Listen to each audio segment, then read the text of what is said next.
आपको बता दें कि आज जेईई मेन की परीक्षा प्रारंभ हो गई है, जिसको देने के लिए लगभग 8 लाख लोग परीक्षा सेंटर पर पहुंच चुके हैं। आपको बता दें कि परीक्षा सेंटर्स पर आज तस्वीरें सामने आई हैं कि वहां पर उचित मात्रा में सैनिटाइजर और मास्क की भी व्यवस्था सही रूप से की गई थी। साथ ही आपको बता दें कि परीक्षा सेंटर को बढ़ा करके 570 से 660 कर दिया गया है। जेईई और मेन परीक्षा देने लाखों की संख्या में पहुंचे हैं छात्र। आपको बता दें कि आज से जेईई मेन की परीक्षा शुरू हो गई है।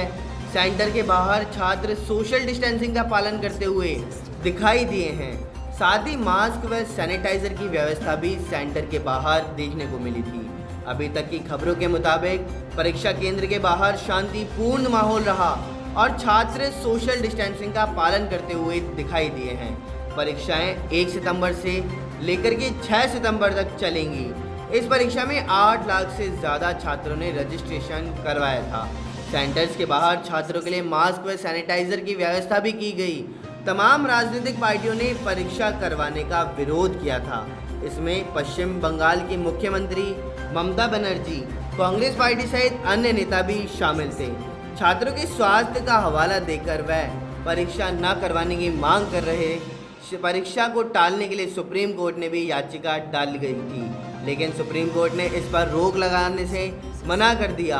कोर्ट का कहना था कि कोविड-19 के समय में भी जिंदगी चलती रहनी चाहिए।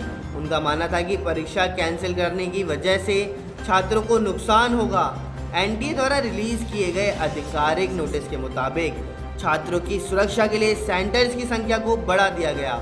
सेंटर्स की संख्या 570 से बढ़ा करके 660 कर दी गई है।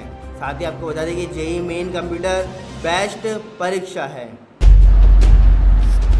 दौसा जिले के सिकराय से बड़ी खबर सामने आ रही है। आपको बता दें कि पटवार संघ ने सौंपा है उपखंड अधिकारी रणजीत सिंह को ज्ञापन। जी हां, उपखंड अधिकारी रणजीत सिंह को पटवार संघ ने ज्ञापन सौंपा है।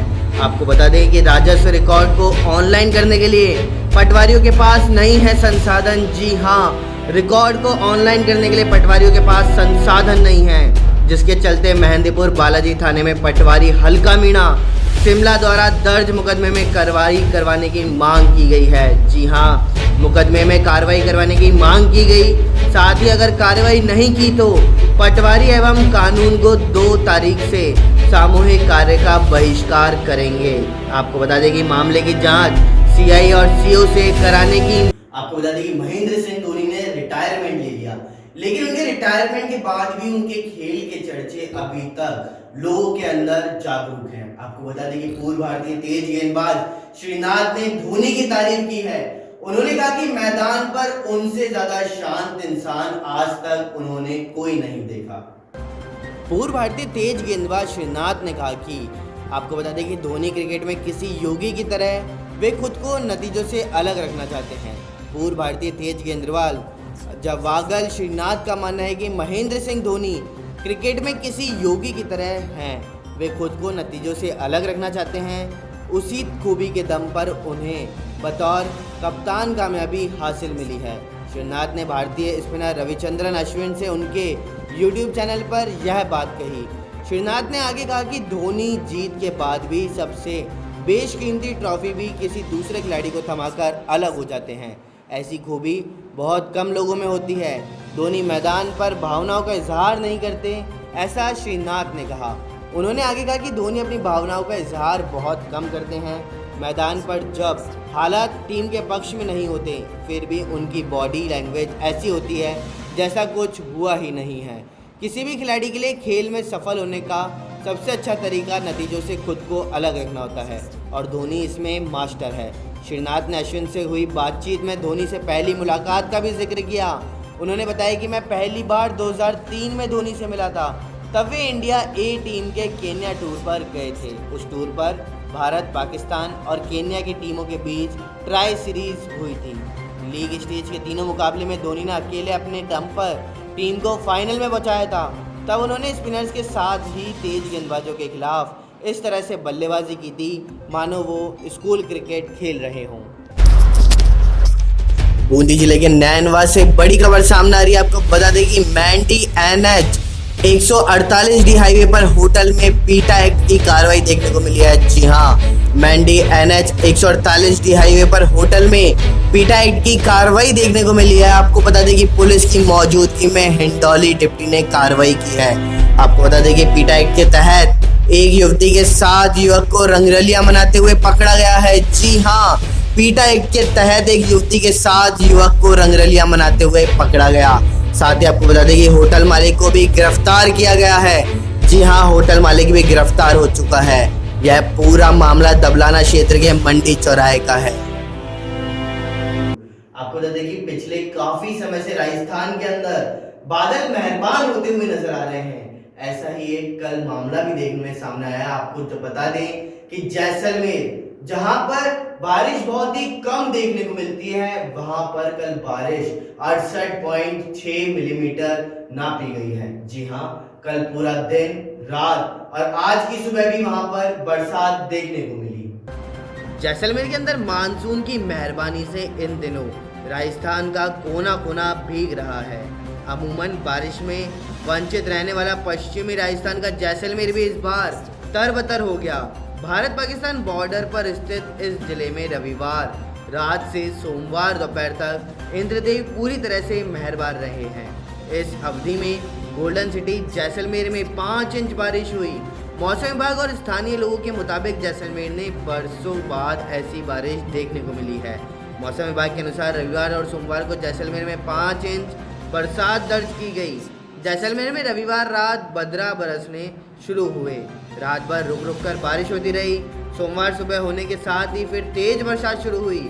यह बाद में दोपहर तक जारी रही। मौसम विभाग के अनुसार जैसलमेर में सोमवार को 68.6 mm बारिश दर्ज की गई।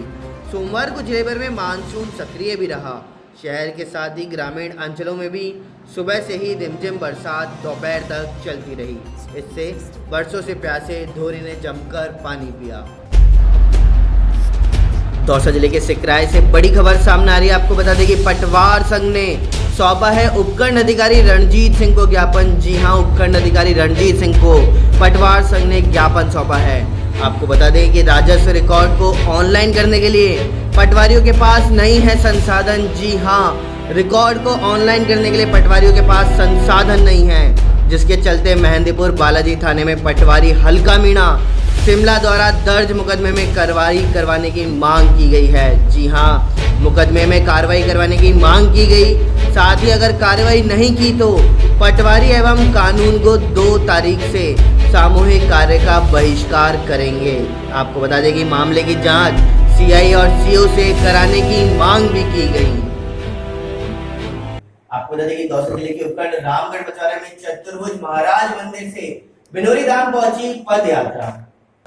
दौसा जिले के उपखंड मुख्यालय रामगढ़ पचौरा के चतुर्भुजी महाराज मंदिर से जयकारों के साथ अष्टम ध्वजा पदयात्रा रवाना होकर जय भवानी गैस गोदाम पर रात्रि विश्राम किया गया।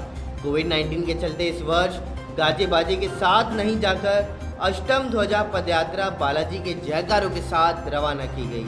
कोरोना संक्रमण के बावजूद लोगों में आस्था भी देखी गई है। श्रद्धालु बालाजी के जयकारों के साथ क्षेत्र में अमन, चैन और कोरोना संक्रमण से लोगों को मुक्ति कराने के लिए प्रार्थना को लेकर बिनौरी बालाजी दरबार के लिए रवाना हुए। श्रद्धालुओं का जत्था बिनौरी बालाजी दरबार में पहुंच अपनी अपनी मनोकामनाओं की मन्नत मांगी गई। इस अवसर पर बिनौरी महाराज के पंडितों ने वेद मंत्रों से ध्वजा पूजन करवाकर पैदल यात्रियों के जत्थे थे बालाजी के ध्वज चढ़ाया। आपको बता दें कि दौसा जिले के उपखंड लालसोट में अवैध खनन को लेकर के ज्ञापन सौंपा गया। दौसा जिले के उपखंड मुख्यालय लालसोट के आतरी क्षेत्र के पहाड़ों में वन विभाग के अधिकारियों की अनदेखी के चलते अवैध खनन का मामला प्रकाश में आया है। खनन कार्य में शामिल लोग प्रतिदिन दर्जनों ट्रैक्टर ट्रॉली में भरकर पत्थर, रोड़ी व मोरम ले जाते हुए सरकार को राजस्व का नुकसान पहुंचा है। अवैध खनन को लेकर के सोमवार को उपखंड अधिकारी गोपाल जांगीर को ग्रामीणों ने ज्ञापन भी दिया है। ज्ञापन के दौरान रामराज मीणा, रामबाबू जायसवाल, विष्णु सुनारिया, अवधेश शर्मा ने ज्ञापन में लिखा कि दौसा गंगापुर रेल परियोजना पर कार्य करने वाले संवेदक द्वारा वन विभाग की भूमि से अवैध रूप से खनन करते हुए पत्थरों को ट्रैक्टर ट्रॉली से भरकर ले जाया जा रहा है। उन्होंने ज्ञापन में बताया कि ये अवैध खनन वन विभाग के अधिकारियों व रेलवे संवेदक की मिलीभगत होने की आशंका दर्शाता है। इससे सरकार को रॉयल्टी का नुकसान हो रहा है। आपको बता दें कि नरेगा थाना पुलिस को बड़ी सफलता हाथ लगी है। जी हां, पूर्व सरपंच पर जानलेवा हमला करने वाले 8 फरार आरोपियों को पुलिस ने गिरफ्तार कर लिया। नरेगा थाना पुलिस ने पूर्व सरपंच पर जानलेवा हमला करने के मामले में सफलता हासिल करते हुए 8 लोगों को गिरफ्तार किया है। नरेगा थाना प्रभारी रघुवीर सिंह ने बताया कि 20 जुलाई को कुछ लोग पूर्व सरपंच दातार सिंह का अपहरण करके जानलेवा हमला कर जंगल में फेंक गए थे। इस पर पूर्व सरपंच ने नरेगा थाने में नामजद लोगों के खिलाफ मामला दर्ज करवाया था। इस पर जयपुर ग्रामीण एसपी शंकर दत्त शर्मा के निर्देशन में टीम बनाकर नरेगा थाना पुलिस ने मामले के 8 लोगों को गिरफ्तार करने में सफलता हासिल कर ली। वहीं जयपुर ग्रामीण एसपी शंकर दत्त शर्मा ने पूरी टीम की प्रशंसा करते हुए नगद पुरस्कार व प्रशंसा पत्र देने की घोषणा भी की है। आपको बता दें कि फुलेरा के अंदर एक बार फिर कोरोना महामारी ने दस्तक दे दी है। यहाँ पर रैंडम सैंपलिंग ली गई, जिसके चलते हुए 3 लोग कोरोना पॉजिटिव पाए गए। फुलेरा के अंदर कोरोना वायरस ने फिर से दस्तक देते हुए 3 लोगों को पॉजिटिव कर दिया। चिकित्सा विभाग के covid in-charge doctor Sanjay Sharma ने जानकारी देते हुए बताया कि हमारी टीम ने 2 दिन पूर्व करीब 58 लोगों के सैंपल लिए थे, जिसमें 3 लोगों की रिपोर्ट पॉजिटिव आने की सूचना पर हम लोगों ने उक्त तीनों व्यक्तियों के परिवारजनों सहित आसपास के लोगों के रैंडम सैंपल भी लिए। वहीं इनमें से एक व्यक्ति को घर पर ही रहने की सलाह दी गई व 2 अन्य को जयपुर भेजा गया है। इस दौरान चिकित्सा विभाग की ओर से गौरी शंकर, आबिद अली कुरैशी, पूरण गुर्जर, कानाराम ने घर वालों सहित आसपास के लोगों की जांच कर हॉस्पिटल बुलवाकर 48 लोगों की रैंडम सैंपलिंग ली। सर 29 तारीख को जो 58 सैंपल लिए गए थे, तो उनकी रिपोर्ट आज, उनमें से 3 आज पॉजिटिव आए हैं। तो उसके बाद अब विभाग का क्या रहेगा सर? विभाग का ये है कि एक को तो सिम्टोमेटिक था, जिसके बुखार भी था, कफ भी था, उसको तो RUHS भिजवाया गया है। और बाकी जो 2 हैं उनको होम आइसोलेशन, क्योंकि वो एसिम्टोमेटिक है। एसिम्टोमेटिक का मतलब वो बुखार नहीं है, जुकाम नहीं है, वो खांसी भी नहीं है। और हमारी टीम कर रही है काम को। और आज सर कितने सैंपल हो रहे हैं? आज आपको बता दें कि सेडवा के अंदर विद्यालय के अंदर वृक्षारोपण किया गया, साथ ही साथ वृक्ष की अहमियत भी बताई गई। सेडवा के अंदर राजकीय उच्च प्राथमिक विद्यालय रड़वा बाकासर में भाजपा मंडल अध्यक्ष बाकाराम देवासी के नेतृत्व में ग्रामवासियों ने व विद्यालय स्टाफ के द्वारा विद्यालय में वृक्षारोपण किया गया। मंडल अध्यक्ष बाकाराम देवासी ने बताया कि जितनी हमारे जीवन में जल की आवश्यकता है, उससे भी अधिक वृक्ष की भी आवश्यकता है। वृक्ष का महत्व हर प्राणी को समझना चाहिए। जब वृक्ष नहीं बचेंगे तब पूरी सृष्टि का विनाश हो जाएगा। जल ही जीवन है तो वृक्ष ही जीवन का आधार है। इस अवसर पर विद्यालय के स्टाफ आशीष मीणा, लीलाराम, सुनील जी, नवल किशोर व ग्रामवासी शंकरा राम जी देवासी, तेजाराम, नेताराम, जीवाराम, नोगू नागजी दऊ मौजूद रहे। आपको बता दें कि बूंदी जिले में सर्वरूपी दहेलवाल की बूंदी जिले के तलवास ग्राम में शोभा यात्रा निकाली गई। बूंदी जिले के अंदर अनंत चतुर्दशी के मौके पर आज तलवास गांव में हर वर्ष की भांति सर्परूपी दहेलवाल जी महाराज की सवारी निकाली गई। इस अवसर पर बड़ी संख्या में महिला पुरुष एकत्रित हुए। गौरतलब है कि यह सर्परूपी दहेलवाल जी काफ़ी वाइपर प्रजाति के जहरीले आक्रोशित प्रवृत्ति के होने के बाद भी शोभा यात्रा में बिल्कुल शांत दिखाई देते हैं। हर वर्ष की भांति भोपा को एक दिन पहले अपनी उपस्थिति को सपने में बताया गया। फिर सभी ग्रामवासी ढोल नगाड़ों के साथ पहाड़ी पर बताए गए स्थान पर उन्हें तलाशने गए तो वह वहां बताए गए स्थान पर एक पेड़ पर विचरण करते हुए नजर आए, जिन्हें मान मनोहार कर भोपा जी एक फूलों को टोकरी कर उन्हें लेकर दहेलवाल जी महाराज के स्थान के लिए रवाना हुए। चौंकाने वाली बात यह रही कि कोरोना काल में बड़ी मात्रा में ग्रामीणों का एकत्रित होना प्रशासन की बड़ी लापरवाही की ओर भी इशारा करता है। आपको बता दें कि पूर्व राष्ट्रपति प्रणब मुखर्जी का कल देहांत हो गया था, जिसको लेकर के भाजपा की कांग्रेस सरकार के खिलाफ धरना प्रदर्शन में बदलाव किया गया है। अब यह धरना प्रदर्शन 8 सितंबर से किया जाएगा। पूर्व राष्ट्रपति प्रणब मुखर्जी के देहांत के कारण प्रदेश भाजपा के कांग्रेस सरकार के खिलाफ जो धरना प्रदर्शन के कार्यक्रम थे वे सभी कार्यक्रम अब आगामी 8 सितंबर को जिला उपखंड कार्यालय पर व 10 सितंबर जिलाधीश कार्यालय पर रखे गए हैं। आपको बता दें कि यह जानकारी भाजपा प्रदेश मीडिया प्रभारी विमल कटारिया के द्वारा दी गई। पूर्व राष्ट्रपति प्रणब मुखर्जी का निधन हम सबको स्तब्ध करने वाला है और उनके निधन के कारण 7 दिन का राष्ट्रीय शोक घोषित किया गया है। भारतीय जनता पार्टी के द्वारा राजस्थान सरकार के ऊपर हल्ला बोल कार्यक्रमों की शुरुआत 28 तारीख से की गई थी और 28 तारीख और 31 तारीख के कार्यक्रम तो संपन्न हुए। 2 सितंबर और 4 सितंबर को जो उपखंड और जिला कलेक्टरों को ज्ञापन देने का जो कार्यक्रम था उन कार्यक्रमों को राष्ट्रीय शोक होने की वजह से स्थगित किए जाते हैं। अब इन कार्यक्रमों को 8 सितंबर और 10 सितंबर को आयोजित किया जाएगा। सभी कार्यकर्ता नवीन तिथियों के आधार पर इन कार्यक्रमों की आप तैयारी करें। आपको बता दें कि 12 जिले में ओवरब्रिज निर्माण की मांग को लेकर के रेलवे कोटा डीआरएम को ज्ञापन सौंपा गया। 12 जिले में ओवरब्रिज निर्माण संघर्ष समिति के पदाधिकारियों ने पश्चिम मध्य रेलवे कोटा के डीआरएम को झालावाड़ रोड रेलवे फाटक पर ओवरब्रिज निर्माण की मांग का एक ज्ञापन दिया है। ज्ञापन में अध्यक्ष श्याम सुंदर वैष्णव ने बताया कि शहर की लगभग 30% आबादी तेल फैक्ट्री रेलवे फाटक के पार निवास करती है।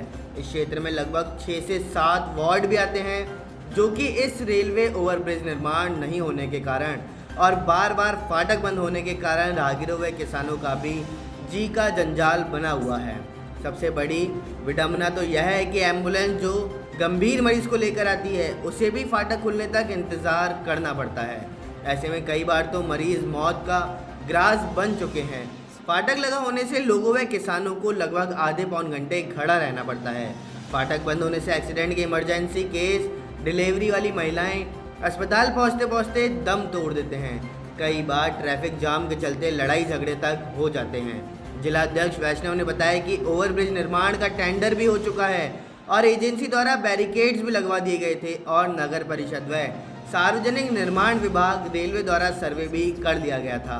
यहाँ तक कि परिधि क्षेत्र में जिनके मकान आ रहे हैं उनको भी मुआवजा देने के लिए योजना तय की गई थी, किंतु अचानक ऐसा क्या हो गया जो इस शहर को ठंडे बस्ते में डाल दिया गया, जबकि यह शहर की जटिल समस्या है। इसके लिए कई सामाजिक संगठन, राजनीतिक पार्टियां और संघर्ष समिति व क्षेत्रवासियों को मिलकर मजबूर होकर यह तय करना पड़ रहा है कि महाजन आंदोलन किया जाए। इसके लिए संघर्ष समिति को धरना आंदोलन करने हेतु विवश होना पड़े। इससे पूर्व उक्त ओवरब्रिज का निर्माण कार्य प्रारंभ करवाया जाए। उन्होंने कहा कि अगर 1 सप्ताह में इस कार्य के संबंध में आश्वस्त नहीं किया गया तो आमजन अनशन व जन आंदोलन करने पर मजबूर होना पड़ेगा। ज्ञापन देने वालों में संयोजक शिव शर्मा, महामंत्री मितेश कोहली, प्रदीप विजय, चेतन नागर, योगेश गौतम व लक्ष्मीचंद नागर आदि शामिल थे। तो आज आपने ज्ञापन दिया ओवरब्रिज के मामले में, क्या मामला है पूरा? ओवरब्रिज का मामला एक बहुत महत्वपूर्ण और महत्वाकांक्षी योजना के अंतर्गत हमारे यहाँ का जो झालावाड़ रोड रेलवे फाटक का ओवरब्रिज है, ये काफ़ी समय पहले सैंक्शन होकर और इसका निर्माण के लिए उसको निर्देशित भी कर दिया था जो इसकी कंपनी थी। यहाँ पर इस ओवरब्रिज न बनने की वजह से इतनी भारी समस्या है कि 20-20, 30-30 मिनट तक यहाँ पर लंबे लंबे कतारों में जाम लगे रहते हैं। क्या सर कभी जो मरीज आते हैं फाटक लग जाती है, क्या कभी मौत का शिकार भी हुए क्या? कई बार एम्बुलेंस फंस जाती है, उधर आगे आके खड़ी हो जाती है, फाटक अचानक बंद हो जाती है। उसके बाद में जब पीछे से व्हीकल आके खड़े हो जाते हैं उसमें एम्बुलेंस फंस जाती है। कई बार तो ऐसी दुर्घटनाएं हुई है कि वो अस्पताल पहुंचते पहुंचते वो मरीज मौत का ग्रास बन चुका है। सर आपका परिचय? मैं इस ओवरब्रिज निर्माण विकास समिति का अध्यक्ष हूँ। मेरा नाम है श्याम कुमार वैष्णव और लंबे समय से इसके लिए मैं दोनों पार्टियों के नेताओं से बात करता हूँ। सर जो इधर 30% जनता रहती है, क्या आप भी इसी नाकोड़ा कॉलोनी में रहते हो? हाँ, मैं तेल फैक्ट्री क्षेत्र में रहता हूँ। मेरे क्षेत्र की पूरी जनता लगभग इतनी परेशान है कि अभी तो ये सा बारिश का जो है, जो रेलवे के नाले के नीचे से भी नहीं निकल पाते। हमने उसके लिए वैकल्पिक तौर पर कहा था, रेलवे वालों से भी कहा है, कलेक्टर साहब से भी, नगर परिषद से, कि उसके अंदर कुछ डलवा दो तो यहाँ इसमें होके कोई बाइक्स वगैरह तो निकल जाए, लेकिन ऐसा कोई नहीं सुनता। कुल मिलाकर बहुत ही पेचीदा मामला है, इसलिए आज हमने ये ज्ञापन दिया है। और जब तक इसके बाद हम 10 दिन बाद हम धरना प्रदर्शन करेंगे और हमारी मांग पूरी नहीं हो जाती, जब तक इसका कार्य प्रारंभ नहीं हो जाता, हो सकता है आगे जाकर हम सत्याग्रह करें, हम अनशन करें, जन आंदोलन करें। आपको बता दें कि राजधानी जयपुर के अंदर कल अजय माकन ने कांग्रेस कार्यालय में कांग्रेस नेताओं के साथ में बैठक की है। जी हां, आपको बता दें कि 40 कांग्रेसी नेताओं के साथ उन्होंने 1-to-1 बैठक की और निर्णय भी निकाला।